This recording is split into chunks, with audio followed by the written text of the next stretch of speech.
आज की बात। स्वागत। आज की बात में आज हम जुड़ते हैं जापान के धम्माशोक से। नाम इनका शोतोकु। वैसे शोतोकु को कुमार के नाम से जाना जाता है, कुमार शोतोकु।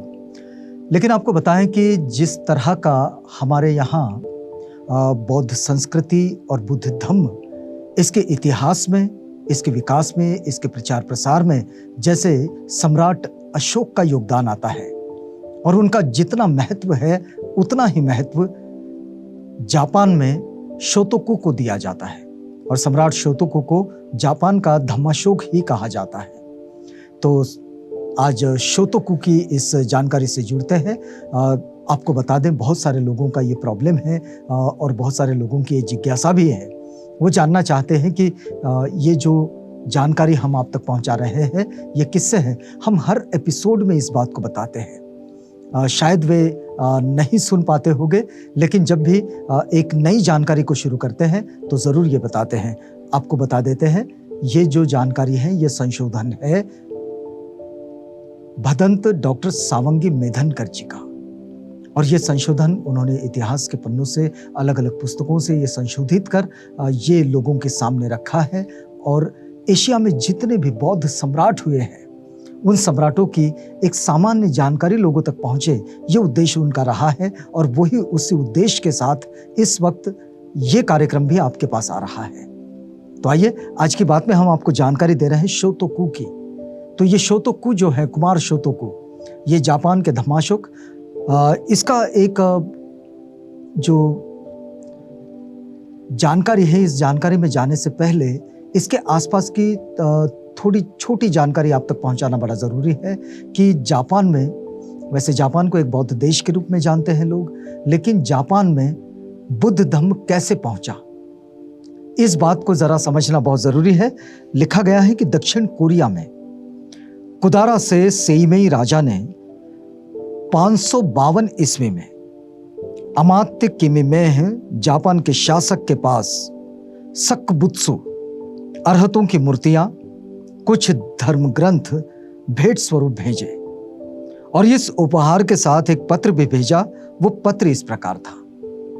तो देखिए, दक्षिण कोरिया से जापान की ओर ये जो धम्म की यात्रा शुरू हुई है, इसमें ये पत्र है। पत्र बड़ा महत्वपूर्ण है। देखिएगा, इस पत्र में कुदारा के सेइमेई राजा लिखते हैं दक्षिण कोरिया में, यह धर्म सभी शिक्षाओं में अति उत्तम है, यद्यपि इसका अवगत करना कठिन है और समझना थोड़ा मुश्किल है। चीन के मुनियों को भी इसको समझना आसान नहीं था। इसके मानने वाले अपरिमित सुख और फल के भागी और बुद्धत्व की प्राप्ति तक के अधिकारी होते हैं।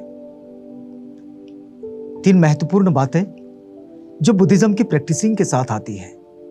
एक कि सुख और उत्तम फल के भागी, दुख मुक्ति की राह बुद्धिज्म चलाता है, तो इसलिए लोगों के जीवन में सुख ये अनुभूति में आ जाता है। दूसरी बात, बुद्धत्व की प्राप्ति। बुद्धत्व की प्राप्ति यानी कि निब्बाण की ओर जाने वाली बात। तो जहां अरहत्व प्राप्त हो जाता है, निब्बाण प्राप्त हो जाता है, वहां दुख का नामो निशान नहीं बचता, क्योंकि वहां सारे क्लेश, सारी आसक्ति, सारा क्रोध, ईर्ष्या, ये सब गिर जाते हैं, टूट जाते हैं, छिन्न भिन्न हो जाते हैं। और ये जो छिन्न विछिन्न सब कुछ हो जाता है, वहीं पर बुद्धत्व का जन्म हो जाता है। तो बुद्धत्व के जन्म के साथ ये बात इस पत्र में लिखकर इन्होंने भेजी, ये दक्षिण कोरिया के राजा सेइमेई। फिर वे आगे लिखते हैं कि चिंतामणि जैसे सभी कामनाओं को पूर्ण करने वाली समझी जाती है, वैसे ही ये महान रत्न आदमी की अभिलाषा पूरी किए बिना नहीं रहता। इसमें महान रत्न का मतलब है बुद्ध, धम्म और संघ। ये जो 3 रत्न हैं, ये 3 रत्न आदमी की अभिलाषा पूरी किए बिना नहीं रहता। मतलब आदमी को एक व्यवस्थित जीवन जीने के लिए मार्गदर्शन देता है, तो उसके जीवन की वो अभिलाषाएं, जो अभिलाषाएं उन्हें स्वार्थ पूर्ति की ओर लेकर जाती है, वो स्वार्थ में आकांक्षाएं ही उनसे वो दूर हो जाते हैं। और ऐसी स्थिति जब बनती है तो निश्चित रूप से वे एक दुख मुक्त जीवन की ओर चले जाते हैं। फिर वे लिखते हैं कि यह धर्म सुदूर भारत से कोरिया में आया है, कोई भी इससे बाहर नहीं है।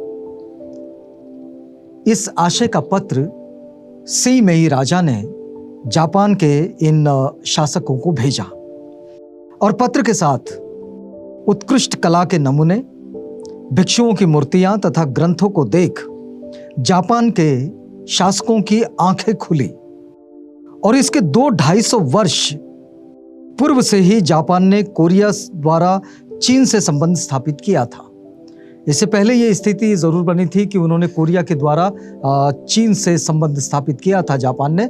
जापान अछूता नहीं था, लेकिन वो कोरिया के द्वारा चीन से मिल चुका था, उनके संबंध थे लगभग 250 वर्ष पूर्व। और इससे जापान ने चीनी लिपि और दूसरी कई बातें सीखी थी। अब ये सारी चीज़ें उनको इस लिपि में पहुंची और उन्होंने अब से पहले कुछ चीज़ें सीख रखी थी और उसमें चीनी लिपि को भी उन्होंने सीखा था, लेकिन अभी तक उसे सभ्यता के उच्चतम नमूने को देखने का सौभाग्य प्राप्त नहीं हुआ था। लेकिन जब तक ये राजा सेईमेई ने उनको पत्र नहीं लिखा था, तब तक उन्हें इस बात की कोई जानकारी नहीं थी कि सभ्यता क्या होती है, सभ्यता का विकास क्या होता है, सभ्यता का उच्चतम नमूना क्या है, उसका बेहतर मॉड्यूल क्या है, ये उनके पास नहीं था। तो इस महत्वपूर्ण भेंट के संबंध में दरबारियों में मतभेद पैदा हुआ। अब वे पहले से नहीं जानते थे कि वास्तव में क्या है, तो वास्तव नहीं जानने के कारण दरबारी और राजा और बाकी सब लोग जो कि दरबार से संबंधित थे, उन सब में थोड़ा सा मतभेद पैदा हुआ कि हमारी जो पुरानी प्रैक्टिसिंग है उसमें इस नई चीज़ को जोड़ें या ना जोड़ें। इस चीज़ पर यह बात हुई और फिर यहाँ उनके मतभेद के साथ आगे वे कैसे बढ़ें बुद्ध धम्म की प्रैक्टिस में, ये बात हम आपको बताएंगे, लेकिन अगली कड़ी में। यहाँ रुकते हैं इस वादे के साथ कि कुमार शोतोकू जो कि जापान के धम्मशोक है, उनकी बात से जोड़ेंगे अगली कड़ी में। तब तक के लिए हमें इजाजत दीजिएगा।